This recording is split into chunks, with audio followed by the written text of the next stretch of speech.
اقل الامكانيات ولاعيبه مش معروفه، وكان الناس كلها بتقول لك احنا من غير عبد الرحمن مجدي مش هنلعب. لا، لعبنا وعملنا اداء، والاسماعيلي مش هيقف على اي لعيب، اللي عاوز يمشي براحته. عندنا قطاع ناشئين، واللعيبه اللي صاعده دي بتلعب بتدي.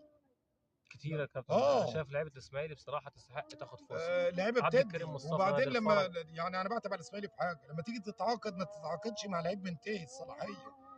تروح اه تجيب لي لعيب ميت عبء على الفريق ومش يا هيدي. كابتن صالح، ما هو المشكله في ان هو بيتعاقد مع لعيب منتهي الصلاحيه، بيتعاقد مع لعيب منتهي الصلاحيه عشان حاجه واحده، عشان عشان يسمسر من وراه. ما انا فاهم يا كابتن، انت فحرام انت كده انت بتظلم. لا، صعد لي من الناشئين وما تجيبليش لعيب منتهي. انت جايب لعيب لعيب النهارده مثلا زي احمد فتحي، جايبه ليه؟ ومتولي. لعيب، لا لعيب ليه سنه ما لعبش كوره، خلاص انتهى.